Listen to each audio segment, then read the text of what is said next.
in my spirit, Vic, it just didn't quite feel like it was the right time at the end. What bothered me a little more than if LeBron left or not was that I just didn't think they had great assets if you have to do a rebuild. Did the Kyrie news surprise you? You know what? No, it didn't really surprise me. Obviously, I knew, but that's unfortunate, man, because he's a special talent. But everybody has their own desires. I mean, he's won a championship already. Maybe he wants to be Russell Westbrook, man, and go try to win MVP and get all the shots.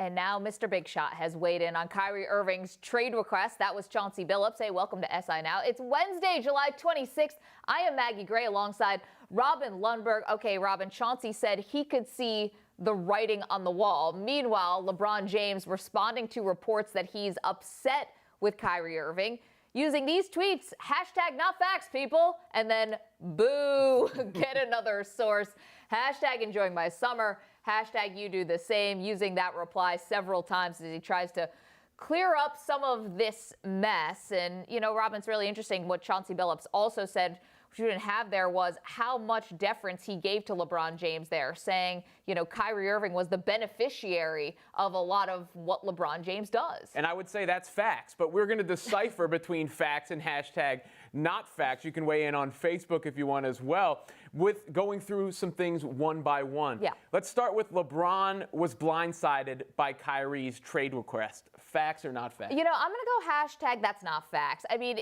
basically, Chauncey Billups was interviewing for this job June 20th. The finals ended on June 12th. Now, if LeBron James is saying he's blindsided as we sit here a month later, I mean, if Chauncey Billups knew and was not surprised that Kyrie Irving wanted a trade, how could LeBron James be blindsided, whether it's July, whether it's June, whether it was back in December? I think that being teammates with someone, almost like being in a relationship, right? You kind of know and can take the temperature of the other person. So when LeBron says that he's blindsided, I think that's hashtag not facts. Maybe he felt something there, and we don't know the timelines, as you mentioned, so he could have been blindsided when it first happened. But if we're using the relationship metaphor for a second, you might sense some animosity, but it could still be shocking when you get the, hey, we need to talk. I think we should start seeing other people. Well, I just wonder what an awful conversation to have. I just wonder if LeBron James ever knew that Kyrie Irving was rumored to be involved in a trade, because then he really wouldn't be able to be disheartened, disillusioned, heartbroken, any of that stuff, because if we believe that he's a little bit of de facto general manager, or that the team sort of runs a lot of things by him, then I'm not believing any of this blindsidedness. See, I think the way that actually works is they wouldn't do anything major without consulting him, but I doubt during the minutia of putting it together they're going to him. I think they go to him once they realize, hey, this is a real thing. So I don't know if we'll ever know if Kyrie was that far along in a possible trade, not the ones he requested. Okay, we're still unpacking a lot of this Kyrie Irving trade request story. There was another report out there that LeBron James refuted. This one came from Stephen A. Smith, where Smith said that someone in LeBron's camp said that LeBron, if Kyrie was standing in front of LeBron, that LeBron would be tempted to use physical violence against Kyrie Irving. Robin, do you think that's facts or hashtag not facts? I'll go with facts. I mean, because when you say the word camp, how loosely are we using that Summer word? camp, Someone bunks and bunks of people. Someone that has been in LeBron James's presence at some point. You know, I'm sure someone who that makes me part of the camp. Pass off as a member of LeBron's camp probably said this to Stephen A. Smith rather than him totally fabricating it. But that doesn't mean it was Maverick Carter, right? So that's where I'd go with that one. You know, I think this one seemed like not facts to me. And listen, we can't claim to know these superstars. Obviously, just kidding. I interviewed LeBron once on a red carpet. That in no way puts me in his camp by any stretch. But we've never heard, you know, Michael Jordan had all these sort of stories that came out about punching guys in practice and just like, you know, resorting to sort of that physical violence in the past.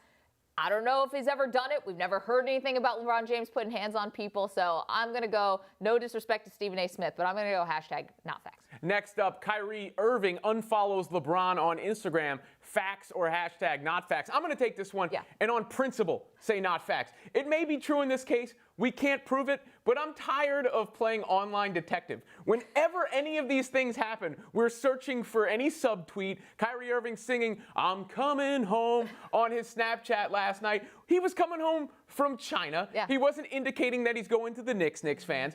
And every time one of these things happen, we look and say, did this guy unfollow this person? How do we even know they were following them in the first place? I'm not gonna. You sound a little conspiracy theory-esque here, and our own intrepid producer, Gene Cherry, actually did a lot of this legwork and found out that basically Kyrie Irving follows everybody in the NBA except for LeBron James. Do you honestly think that that was an oversight, that somehow he just forgot to follow the one guy who he's been with for this long to win a championship? He's not in his camp. If you follow Timofey Mozgov and you're not following LeBron James, I'm questioning your social media strategy overall. Everyone in the world, in the sports world, follows LeBron James. So I'm going to say this is facts. I think he unfollowed LeBron. I think this is right out of LeBron's own playbook when LeBron unfollowed the Cavs, and that led to a lot of speculation. I feel like in a lot of ways, actually, Kyrie is sort of taking a lot of the blueprint of what James has done. I don't think, and I think he's getting the blowback, honestly, that James has gotten in the past. I don't think it's the right blueprint. You know, I'm thinking about this now. Kyrie with 2 years left on his deal. Honestly, what he should have done, is he should have played out this season and then pulled a Paul George and basically said to the Cavs, hey, I am not going to re-sign with you. You have an entire season to figure out where you'd like to send me and what assets you can get back for me. And that's what I would have done now. Not 2 years before the end of your contract. I would have done this year, gone for it again for the championship with LeBron and company, and then next year said, listen, LeBron might be leaving to go. I'm going to be following him out the door, but at least you can get assets back for me. Yeah. All right, Kyrie can be the leader on a contending team. We're asking you if that's facts or hashtag not facts. What do you think? I'll say not facts because the facts don't support it as of now. Kyrie Irving is a brilliant individual scorer. Sure. He may be the best in the league, right up there with Kevin Durant. But as an overall player at his position, around the sixth best player, I would say overall. And every time he has been the main player on a team, now, granted, it's not exactly a fair measuring stick before LeBron, but even once LeBron got there, when he has been the focal point of the team and LeBron has been off the court, they have been bad. So the burden of proof is on Kyrie to prove that he can do things beyond put the ball in the basket and defend and distribute and elevate a team like a true superstar does, not a superstar role player, if you will. Okay, so I'm going to use that argument to say hashtag not facts because I think Kyrie has maybe a 2.0 version of himself, or maybe this is a 3.0 version. We had before LeBron, with LeBron, and I think there is a post-LeBron Kyrie Irving that we just haven't seen yet. We don't know yet. I'm willing to give him the benefit of the doubt because when you go out there on this kind of limb and you are requesting a trade away from a team that is a finals favorite, I mean, to get to the finals, maybe not win the finals, I hope that you have something else in your arsenal. And I think he wants to show people that he can be that leader emotionally, being the face of the team, something that he just will never be able to be with LeBron. So I'm willing to say it's not facts that he cannot be a leader. So it's facts. It's facts. Sorry. I forgot the way we asked this question. I think that he can be a leader. Facts. It's super duper facts. I think that he can be a leader. I think we just have to give him the opportunity to show that. So I'm going facts. Facts. All right, the NBA offseason arms race and superstar soap opera, I need to start over, has grabbed our attention. Robin gave the topic a little more thought on how this could impact the sports landscape. Watch this.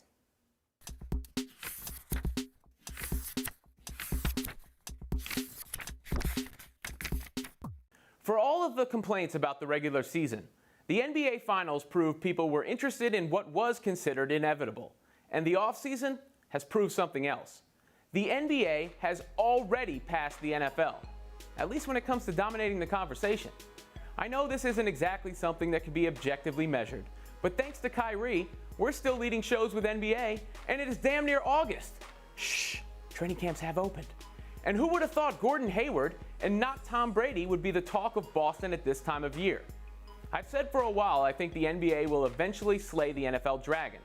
Not only does it not have to worry about its sustainability as a sport and a possibly dwindling talent pool due to fears of the effects of head trauma, but it is already more popular globally with the younger demographic and has the biggest social media following online. Not to mention, NBA players don't appear at odds with the commissioner in the league the way NFL players seem to be. Richard Sherman has already threatened to strike, probably after seeing all that NBA money fly around. Passing the NFL is not something that will happen overnight, but as far as buzz, star power, and conversation, I think it already has. After all, I'd bet one NBA dad is more famous than all but a few NFL figures. And I don't even think I'm channeling LeVar Ball in saying so. If you do me a favor. Don't at me.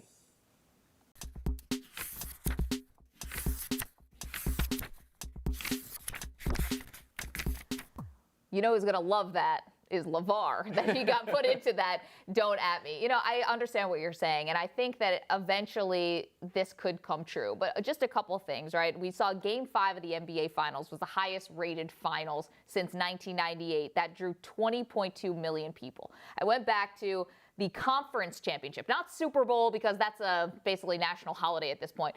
But I went to the conference championship, the Packers versus the Falcons.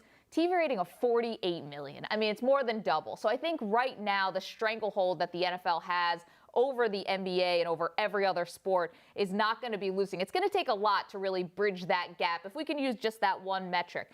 The health crisis in terms of concussions and things like that, I think is going to take a little bit longer to impact the NFL than we think. Greg Bishop and Michael McKnight did this very comprehensive piece for Sports Illustrated last year where they traveled the country, got a lot of different people's feelings about football in every single level. And they said it was almost split 50-50. People who thought the NFL was too dangerous and then people who thought it was too soft. I mean, there is this very big slice of the population who believes that football has no issues whatsoever and will continue to put their children in it and continue to have aspirations of playing at the highest level. So I think that might take a while. What you hit on for sure was the global aspect. I don't think the NFL is going to be able to be sold to China and to India and to other countries that are booming in population. I think the NFL actually should have put London on the shelf and gone to Mexico City, where I think you have a huge Mexican population that loves football, American football and soccer, but American football. I think I would have looked to Mexico City and tried to go global that way as opposed to moving over to Europe. Yeah, I mean, the NFL cuts across almost every demographic. I don't think anyone would argue it's not the most popular at the moment, but there was a time when it was basically a guffaw if anything was even mentioned in the same breath. You can't say anything's like the NFL. How dare you? And remember, boxing and horse racing used to be the prominent sports in the country. Sure. Used to be able to smoke on airplanes. So, like, things can change. Just because they haven't happened yet doesn't mean that they won't.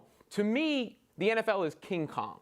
But for the first time, it feels in danger of maybe being taken off the building. I get that. I just think it's going to take a little bit longer than people who may be forecasting the end of the NFL. Not just your essay, but also Mark Cuban saying fat hogs get slaughtered. I get it. I just don't think it's going to be anywhere near imminent. It might take a generation or maybe two.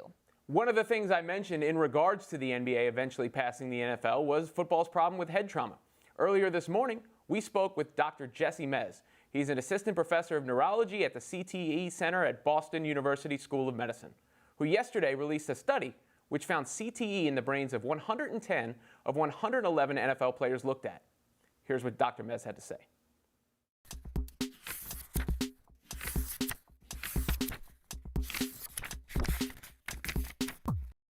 Dr. Mez, you co-authored this report, this comprehensive study. And for people who will just see the headlines and be alarmed by the numbers, can you tell us what you thought was the most significant part of your findings?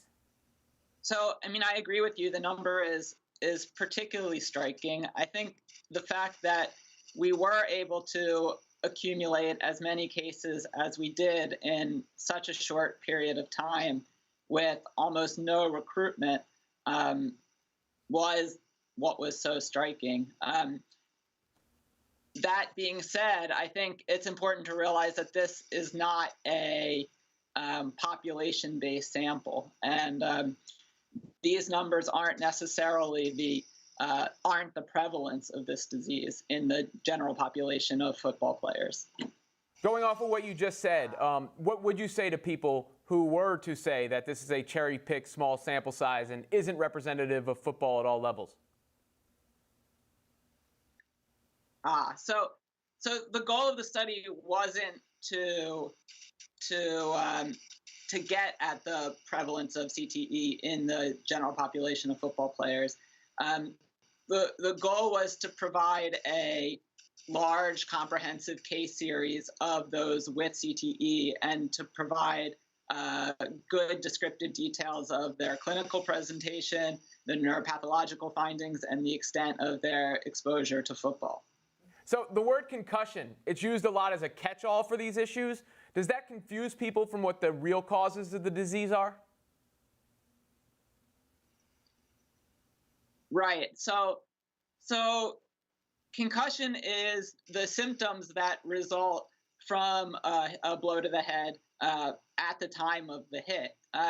So CTE is a neurodegenerative disease that typically may begin at the time of the hit, but is really symptoms really manifest years later.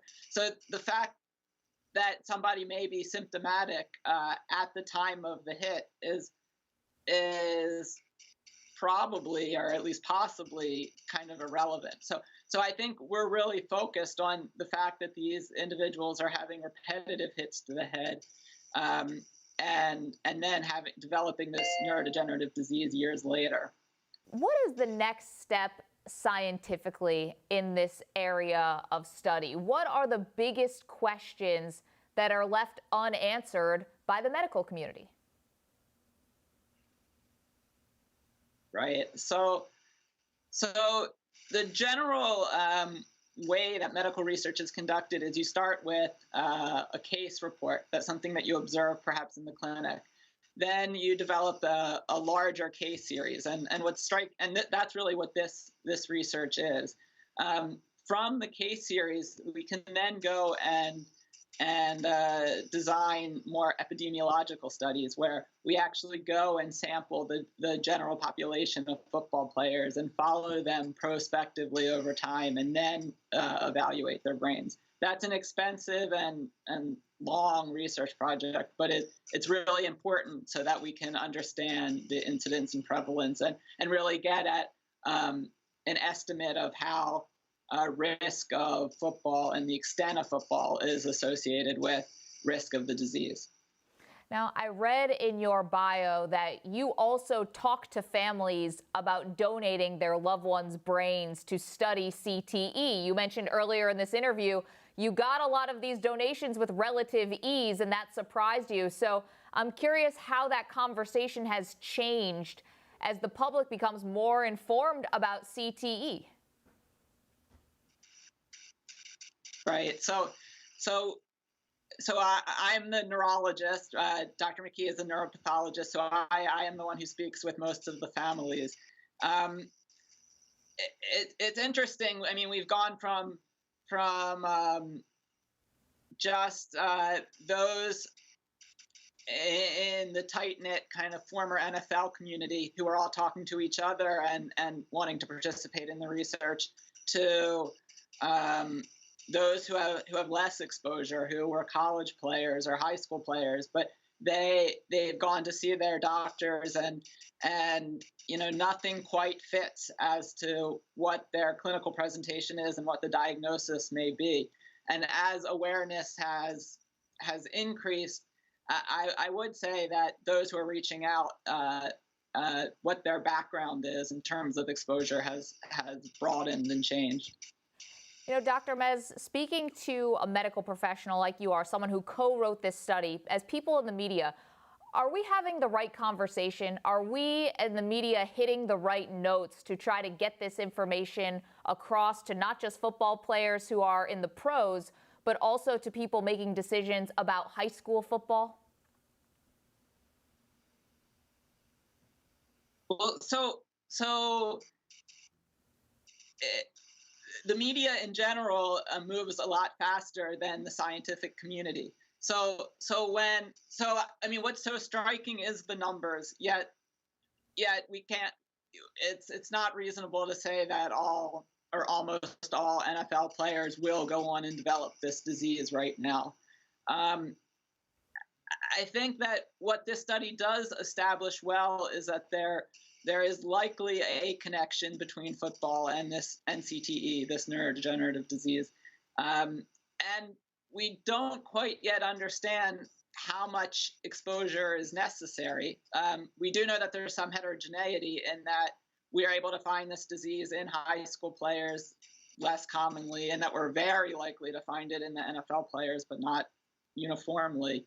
So we don't know who is most at risk of developing this disease outside of their exposure to football. And that makes decision-making early in life for parents and children hard and scary.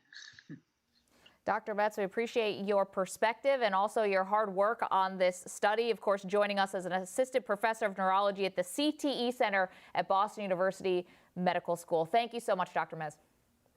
Thank you for having me. Take care. Despite this story being front and center, more NFL training camps open today. Before he hit the road for his annual training camp tour, Peter King stopped by our studio.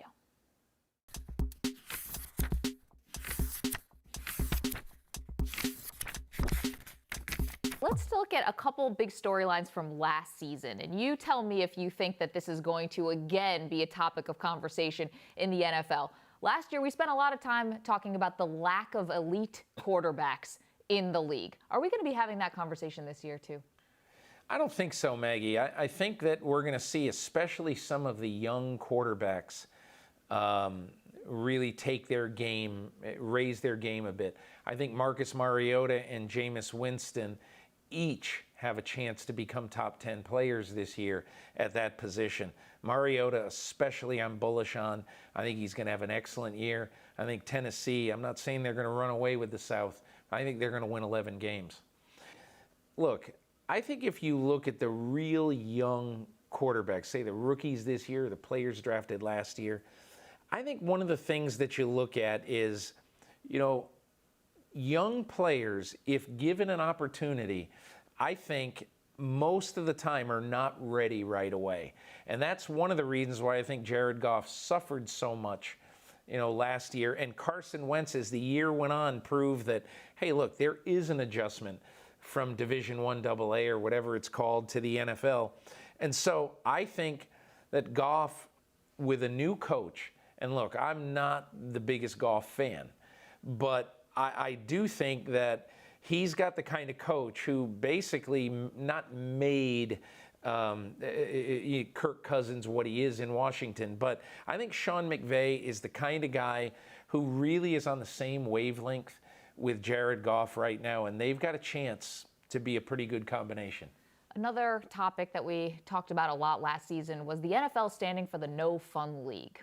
Whether it was political topics that came in with Colin Kaepernick or whether it was fines for end zone celebrations. Are we going to be talking about that again? Do you think we're going to also see the ratings decline that we saw at the beginning of last year? First of all, I don't think we'll see the kind of ratings decline there was a year ago, because I think the ratings decline in the first half of last season was very much election related. And as far as, the No Fun League, the NFL basically is going to allow players to have a little bit more fun this year.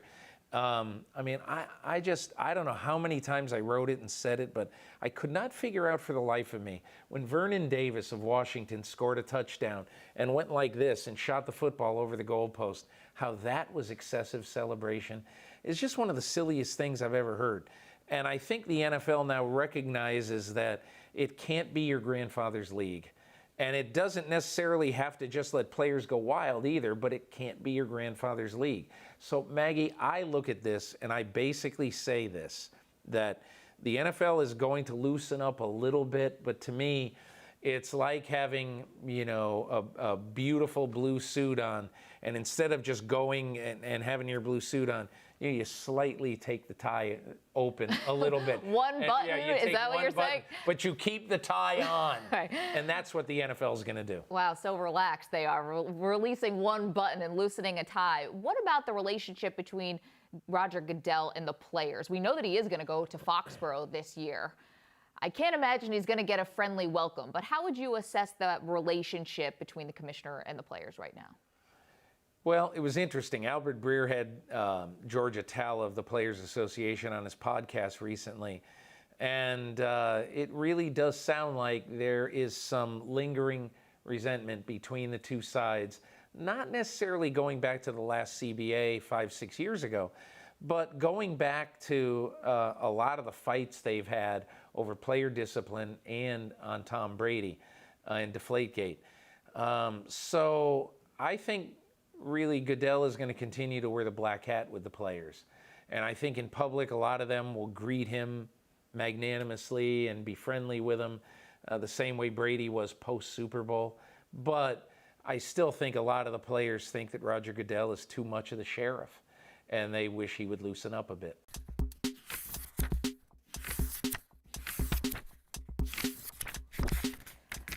Now, before we say goodbye, you've got to watch this. What happens when an NFL tight end dedicates the same competitive intensity that he displayed on the field on a go-kart track? Former Detroit Lion Joseph Fauria brought his big game to very little cars.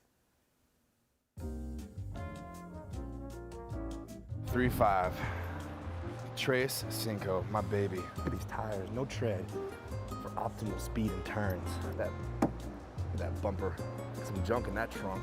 I don't really fit, but hey kids, remember, always buckle up for safety. Never know what's gonna happen out there. Yeah, this feels good. Can't wait to ride you on the turns. Do you have any advice for my first time out here in the racing world? Yeah, I mean, just keep it smooth, you know, try to be smooth with the controls, the throttle, the brake, the steering, and what if I don't? You really, I should definitely brake though, right? Well, yeah, I mean, we have to see how fast they are. I've never driven here with these karts, but yeah, you'll need to brake for some of the corners. But I'm sure it'll be a lot of fun. Electric karts are always fun. I started racing myself when I was 8 years old in karts. It's great fun.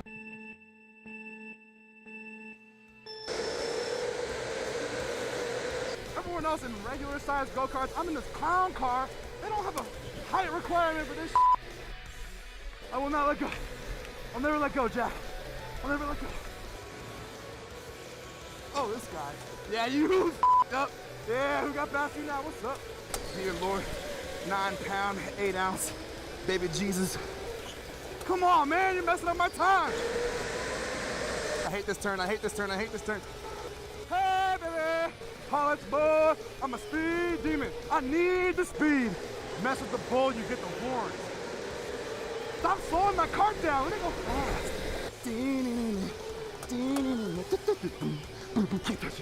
I cheated, but I got past him. Oh, baby. No, Oliver, no! No! No! Stop it!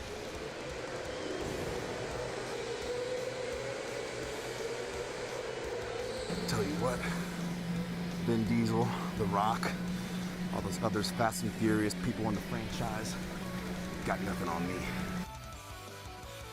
Do not blue flag me ever again. I'm not letting anybody pass me. I'm gonna rip that blue flag out of your hands.